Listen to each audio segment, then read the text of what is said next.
नमस्कार, मी आकांक्षा MCN न्यूजच्या बातमीपत्रामध्ये तुमचं स्वागत करते। या बातमीपत्राचे प्रायोजक आहेत संजीवनी मल्टी स्पेशालिटी हॉस्पिटल। आपल्या आरोग्याची संजीवनी, the skill to heal, the spirit to care. Dnyan Sanjivani foundation school शैक्षणिक वर्ष 2026-27 साठी प्रवेश सुरू। पोलीस भरतीची तयारी करणाऱ्या तरुणाला जीवे मारण्याचा प्रयत्न करण्यात आला। ही घटना जालना जिल्ह्यातील काजळा येथे घडली असून गुन्हा दाखल करण्यास बदनापूर पोलिसांनी टाळाटाळ सुरू असल्याचा आरोप जखमी तरुणाने केलाय। या हल्ल्यात तरुणाचा हात फ्रॅक्चर झाला असून त्याला 6 जणांनी मारहाण केल्याचं समजतंय। शेती विकत घेण्याच्या रागातून बदनापूर तालुक्यातील काजळा येथील एका तरुणाला जीवे मारण्याचा प्रयत्न करण्यात आला। हा तरुण पोलीस भरतीची तयारी करत असून त्याला 6 जणांनी ठार मारण्याचा प्रयत्न केला।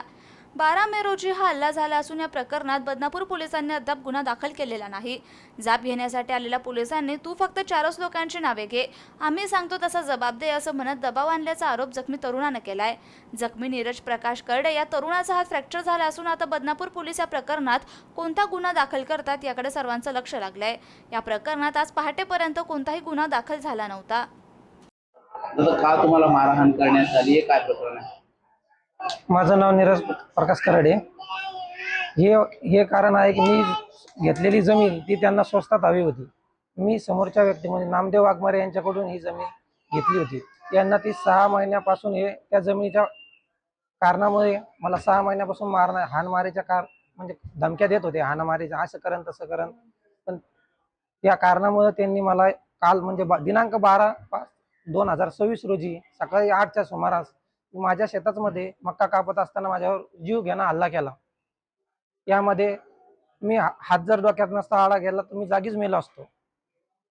त्यामध्ये 6 जण, बाबू सय्यद, आणि सय्यद, आयुब सय्यद, आमिर सय्यद, भिक्कन सय्यद आणि समीर सय्यद, हे 6 जण होते। मी 12 तारखेपासून पोलीस स्टेशनमध्ये तक्रार घेऊन जात आहे। माझी तक्रार पोलीस स्टेशन घ्यायला तयार नाहीये। आज आले होते, ते माझा जबाब उलटा सुलटा घेत होते। ते म्हणत होते की फक्त तुझा हात मोडला नाही, तुला काही झालं नाही, फक्त चापटाना यानं हाणामारी केलेली आहे। मला न्याय, मी पोलीस भरतीची तयारी करतो, मला SP साहेबांनी न्याय मिळवून द्यावा, मला अशी मागणी आहे माझी। पोलीस ठाण्यातून कोण आलं होतं आणि काय जबाब घेत होते? पोलीस ठाण्यातून बीड जमातदार शेख साहेब आले होते। त्यांनी मी जसा जबाब देत होतो तसा घेतला नाही। मी जसा जबाब देईन तसा त्यांनी घ्यावा, मला असे वाटते। काय मागणी तुमच्या? माझी मागणी एवढीच आहे की ते आरोपी लवकरात लवकर जेरबंद व्हावे आणि असा अत्याचार दुसरा कोणावर होऊ नये। विविध प्रलंबित मागण्यांसाठी स्टेट बँक ऑफ इंडियाचे कर्मचारी 25 मे पासून संपावर जाणार आहेत। त्यांच्या मागण्या मान्य होत नसल्याने आज फेडरेशनचे पदाधिकारी प्रवीण खेडेकर यांनी काम बंद आंदोलनाचा इशारा दिला आहे। स्टेट बँक ऑफ इंडियाच्या कर्मचाऱ्यांच्या अनेक मागण्या प्रलंबित आहे। वारंवार वरिष्ठांशी चर्चा झाल्यानंतरही त्यांच्या मागण्या मान्य होत नाहीत। स्टेट बँक ऑफ इंडियामध्ये मोठ्या प्रमाणात मेसेंजर भरती करावी, बँकेतील कर्मचाऱ्यांवर होत असलेल्या हल्ल्याच्या पार्श्वभूमीवर सुरक्षा गार्डची नियुक्ती करावी, तसेच इतर राज्यातून आलेल्या कर्मचाऱ्यांना त्यांच्या राज्यातून नियुक्त्या द्याव्यात आदी मागण्यांना घेऊन स्टेट बँक ऑफ इंडियाचे कर्मचारी 25 मे पासून संपावर जाणार आहेत। शासनानं आमच्या मागण्या तात्काळ मान्य केल्या नाही तरी आंदोलनाचा इशारा देण्यात आलाय। या आंदोलनाबाबत फेडरेशनचे पदाधिकारी प्रवीण खेडेकर यांनी माहिती दिली। यावेळी स्टेट बँक ऑफ इंडियाच्या कर्मचाऱ्यांची मोठ्या संख्येने उपस्थिती होती।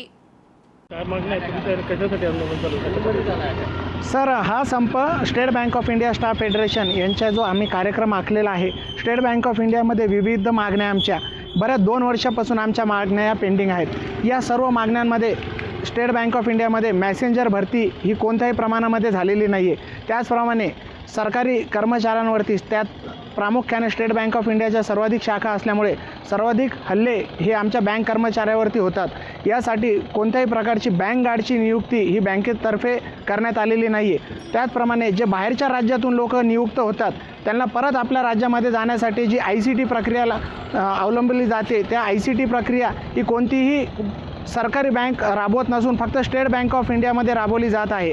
त्याचप्रमाणे 2 वर्ष सतत चर्चा करून देखील यावर कोणतीही उपाययोजना ही आमच्या स्टेट बँक ऑफ इंडियामध्ये त्यांनी केलेली नाही। या सर्वांच्या विरोधात आम्ही संप पुकारलेला आहे। आणि सर्वात महत्त्वाचं म्हणजे मोठ्या प्रमाणामध्ये यांनी कंत्राटी बेसवरती कर्मचाऱ्यांची भरती राबवलेली आहे।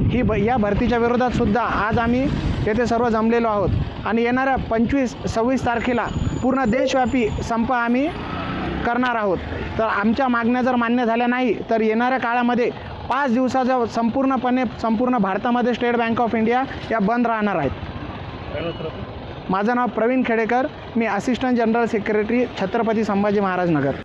जालना मर्चंट बँक घोटाळ्यात आर्थिक गुन्हे शाखेने आतापर्यंत 9 आरोपींना अटक केली असून काल 3 शाखा व्यवस्थापकांना आर्थिक गुन्हे शाखा पोलिसांनी अटक केली आहे. रात्री त्यांची वैद्यकीय चाचणी करून त्यांना कोठडीत ठेवण्यात आलं. जालना येथील जालना मर्चंट बँक घोटाळ्याचा तपास आर्थिक गुन्हे शाखा पोलीस करतायत. या प्रकरणात पोलिसांनी आतापर्यंत 9 आरोपींना बेड्या ठोकल्या असून 3 शाखा अधिकारी न्यायालयात अटकपूर्व जामिनासाठी गेले होते. मात्र पोलिसांनी शुक्रवारी जालना शहरात त्यांना बेड्या ठोकल्या असून सायंकाळी वैद्यकीय तपासणी करून त्यांची कारागृहात रवानगी करण्यात आली. विकास दिनेश शर्मा, शाखा अधिकारी देऊळगाव राजा, सचिन सुरेश भालेराव, पासिंग अधिकारी तथा तत्कालीन शाखा अधिकारी जालना आणि गोपाल भगवान शिंदे, शाखा अधिकारी सिल्लोड ब्रांच अशी अटक केलेल्या आरोपींची नावे आहेत. कर्ज वाटप घोटाळ्यात त्यांचा सहभाग असून त्या अनुषंगाने आता पुढील तपासणी होणार असल्याची माहिती सहाय्यक पोलीस निरीक्षक मिथुन घुगे यांनी दिली. ही कारवाई पोलीस अधीक्षक तेगबीर सिंह संधू यांच्या मार्गदर्शनाखाली आर्थिक गुन्हे शाखेचे पोलीस निरीक्षक मिथुन घुगे, पोलीस कर्मचारी समाधान तेलंगरे, गोकुळ सिंग कायटे, विष्णू कोरडे, गजानन भोसले यांच्या पथकानं केली आहे. असं जालना मर्चंट बँक घोटाळा प्रकरणात आज आणखी 3 व्यवस्थापकांना ताब्यात घेतले. कोणकोणत्या शाखेचे व्यवस्थापक आहेत आणि कोणत्या प्रकारचे गुन्हे आहेत? जालना मर्चंट बँकेच्या अनुषंगाने चंदनझिरा पोलीस स्टेशन येथे जो गुन्हा दाखल करण्यात आला आहे त्या गुन्ह्यामध्ये आतापर्यंत आपण एकूण 9 लोकांना ताब्यात घेऊन अटक केलेली आहे. पैकी काही शाखा अधिकारी हे अटकपूर्व जामिनासाठी जिल्हा सत्र न्यायालयामध्ये गेले असलेले पत्र प्राप्त झाले होते.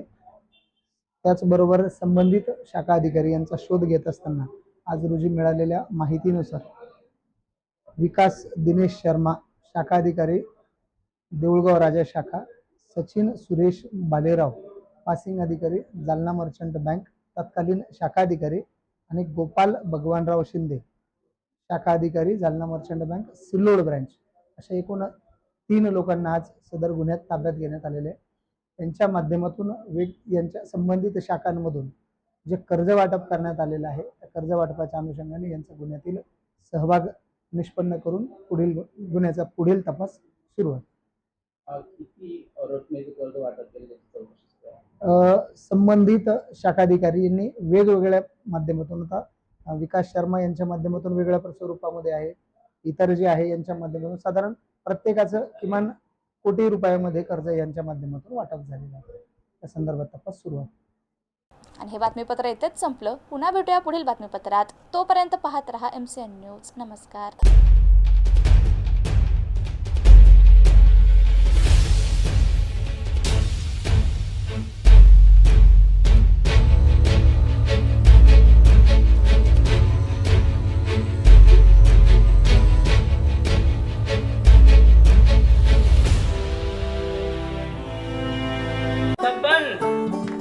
आपको कलेक्टर साहिबा के हाथों से इनामी घर मिल रहा है।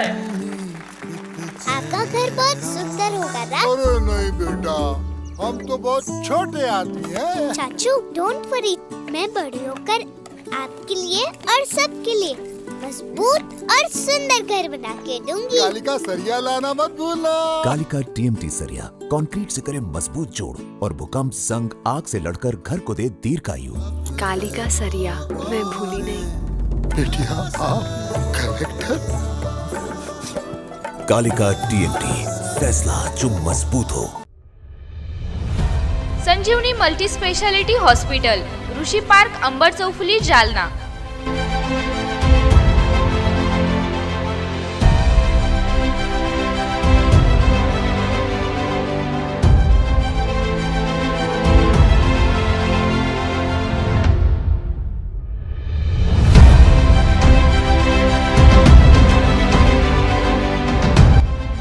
महात्मा ज्योतिबा फुले जन आरोग्य योजना आणि प्रधानमंत्री जन आरोग्य आयुष्मान भारत योजना उपलब्ध. मेडिसिन विभाग, बालरोग विभाग, स्त्रीरोग विभाग, अस्थिरोग विभाग, सर्जरी विभाग, नाक कान घसा विभाग आणि पॅथॉलॉजी विभागात काम करणारी तज्ञ डॉक्टरांची टीम. उपलब्ध सुविधा ICU, NICU, जालना शहरातील अद्ययावत ultima of 100 with stent boost cath lab. Modular operation theatre, dialysis विभाग, cardiac care unit CCU, angiography सुविधा, एन्जिओप्लास्टी सुविधा, 24 तास अत्यावश्यक सेवा आणि कार्डियाक ॲम्ब्युलन्स उपलब्ध. महाराष्ट्र पोलीस कुटुंब आरोग्य योजनेसह सर्व आरोग्य विमा कंपन्यांचे कॅशलेस उपचार. संजीवनी मल्टी स्पेशालिटी हॉस्पिटल, आपल्या आरोग्याची संजीवनी.